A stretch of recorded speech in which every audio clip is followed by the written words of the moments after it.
Segera download Quran Tadabbur, Dia meraih tafsir kebaikan. dalam genggaman Anda. Bulan Ramadan adalah bulan Al-Quran. Innal hamdalillah nahmaduhu wa nasta'inuhu wa nastaghfiruhu wa natubu ilaih wa na'udzu billahi min shururi anfusina wa min sayyiati a'malina. May yahdihillahu fala mudilla lahu wa may yudlil fala hadiyalah. Wa asyhadu an la ilaha illallah wahdahu la syarika lah wa asyhadu anna Muhammadan abduhu wa rasuluhu la nabiyya ba'dah. Ya ayyuhalladzina amanu taqullaha haqqa tuqatih wa la tamutunna illa wa antum muslimun. Fa in asdaqal hadithi kitabullah wa khairal huda huda Muhammadin sallallahu alaihi wasallam wa syarrul umuri muhdatsatuha wa kullu muhdatsatin bid'ah wa kullu bid'atin dhalalah wa kullu dhalalatin finnar. Ma'asyiral muslimin, usikum wa nafsi bitaqwallah faqad fazal muttaqun. Sungguhnya Allah berikan kepada kita kenikmatan untuk beribadah bersama kaum muslimin yang lainnya.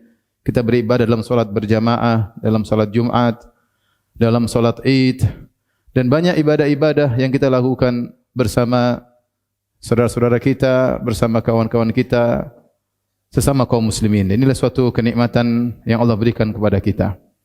Di sana ada kenikmatan lain,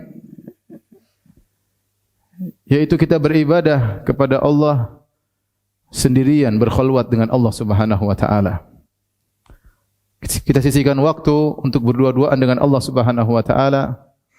Lantas kita bermunajat kepadanya. Kita memohon kepadanya agar diampuni dosa-dosa, agar diterima taubat kita, agar diberi petunjuk menghadapi berbagai macam ujian kehidupan, agar diberikan husnul khatimah oleh Allah Subhanahu wa taala. Seorang bisa menyempatkan waktu untuk berkhulwat dengan Allah Subhanahu wa taala, terutama di sepertiga malam yang terakhir, di waktu an-nuzul al-ilahi, ketika Allah Subhanahu wa taala turun ke langit dunia dan mencari hambanya. Hal min mustaghfirin faaghfirlah, adakah hambaku yang mohon ampun akan aku ampuni? Hal min da'in faastajibalah, adakah hambaku yang berdoa akan aku kabulkan doanya? Hal min sa'ilin fa'utiya su'lah, adakah hambaku yang memohon akan aku kabulkan permohonannya. Betapa indah seseorang ketika dia bangun di tengah malam, kemudian dia membuka Al-Quran, lantas dia melantunkannya. Ketika semua orang sedang tidur, terlelap, istrinya, anak-anaknya, lantas dia berdua-duaan dengan Allah Subhanahu wa taala. Jikalau dia tidak bisa mampu untuk bangun di tengah malam, dia boleh melakukannya sebelum tidur. Sungguhnya berkhulwat kepada Allah Subhanahu wa taala adalah ibadah yang agung. Karenanya di antara 7 golongan yang Allah naungi pada hari kiamat kelak, kata Nabi sallallahu alaihi wasallam, rajulun dzakarallaha khaliyan fafadat 'ainah. Seorang yang dia berzikir mengingat Allah dalam kesendiriannya, dia sedang berkhulwat dengan Allah. Fafadat 'ainah, kemudian kedua matanya mengalirkan air mata.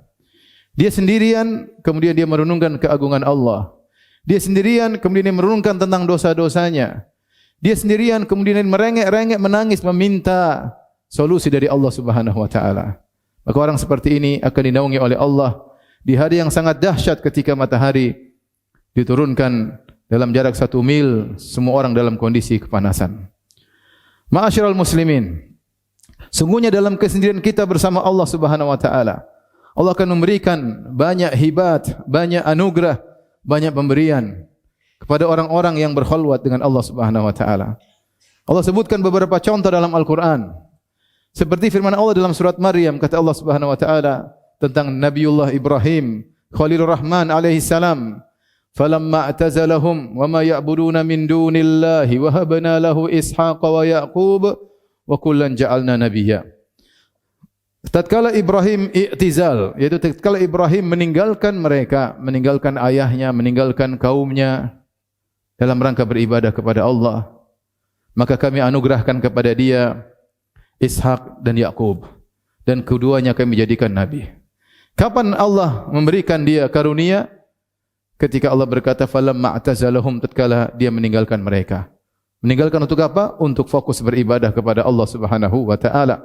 Maka datanglah anugerah-anugerah Allah dari arah yang tidak disangka-sangka. Lihatlah Nabi Zakaria ketika menemui Maryam. Kata Allah Subhanahu wa taala dalam surat Ali Imran, "Kullama dakhala 'alaiha Zakaria al-mihraba wajada indaha rizqa. Setiap kali Zakaria masuk ke mihrab tempat ibadahnya Maryam, yang Maryam sedang berkhulwat, berdua-duaan beribadah kepada Allah, maka dia mendapati rizqa, ada makanan di situ. Anna laki hadha? Ya Maryam, anna laki hadha? Dari mana kau dapat makanan ini? Qalat huwa min indillah. Sungguhnya makanan ini dari Allah Subhanahu wa taala. Inna Allah yarzuqu may yasha'u bighairi hisab. Sungguhnya Allah memberikan anugerah kepada yang Ia kehendaki tanpa perhitungan.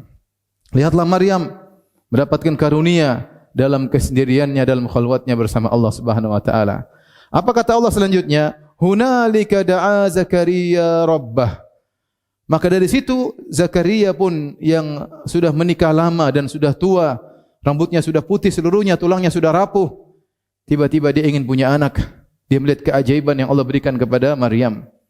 Maka dia pun berdoa, Rabbi habli min ladunka dzurriyyatan thayyibah innaka sami'ud du'a. Ya Rabbku, anugerahkanlah kepadaku keturunan yang baik. Sungguhnya Engkau Maha mendengar permohonan hamba-hambamu. Apa kata Allah? Fanadathul malaikatu wa huwa qa'imu yusalli fil mihrab. Kapan Allah kabulkan permohonannya? Maka ketika dia sedang qa'imun yusalli fil mihrab, ketika dia sedang salat, sedang berkhulwat dengan Allah, berdiri salat, tiba-tiba ada seruan malaikat, Annallaha yubashshiruka bi Yahya. Sungguhnya Allah kabulkan permohonanmu dengan memberikan anugerah anak kepadamu yang bernama Yahya. Ma'asyiral muslimin, sisihkanlah waktu untuk berdua-duaan dengan Allah di tengah kesibukan kita, di tengah tawa dan canda kita bersama keluarga, bersama kawan-kawan. Carilah waktu untuk berkhulwat dengan Allah. Nikmati ibadah tersebut, maka Allah akan berikan hibat, berikan anugerah, berikan karunia dari arah yang tidak kita sangka-sangka. Aqulu qawli hadza astaghfirullah li wa lakum wa lisal muslimin kulli dhanbin wa khati'ah fastaghfiruhu innahu huwal ghafurur rahim.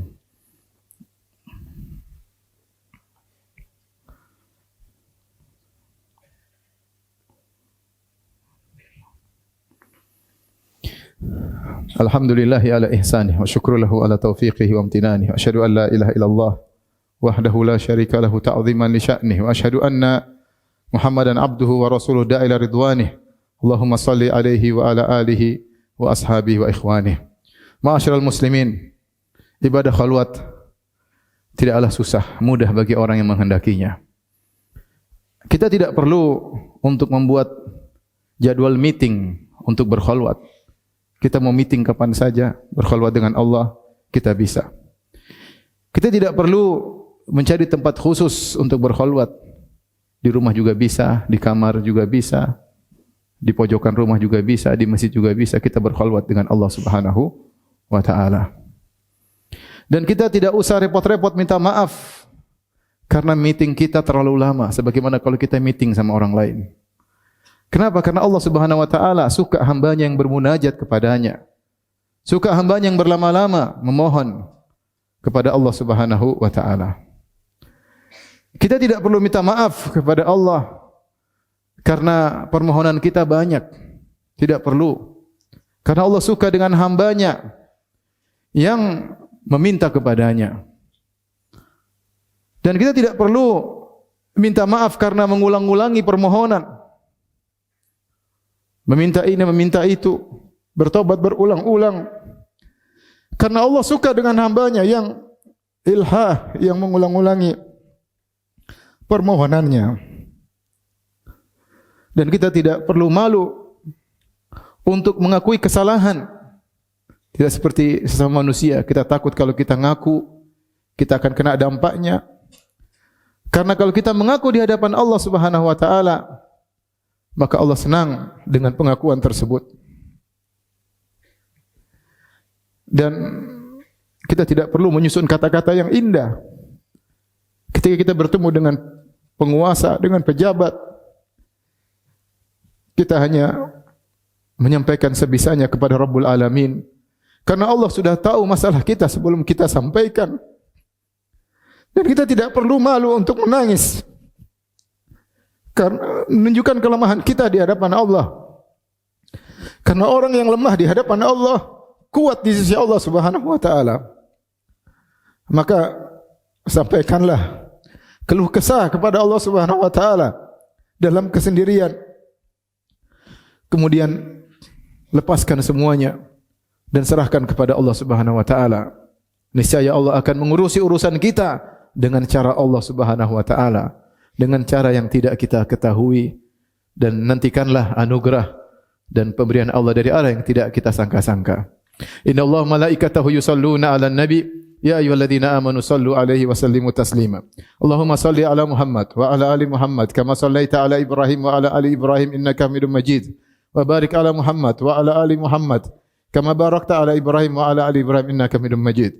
Allahumma ighfir lil muslimina wal muslimat wal mu'minina wal mu'minat al ahya'i minhum wal amwat innaka samii'un qaribun mujibud da'wat wa ya qadhiyal hajat. Allahumma ighfir lana wa liwalidina warhamhum kama rabbawna shighara. Allahumma ighfir lana wa liwalidina warhamhum kama rabbawna shighara. Rabbana atina fid dunya hasanah wa fil akhirati hasanah wa qina adzabannar. Aqimus shalah.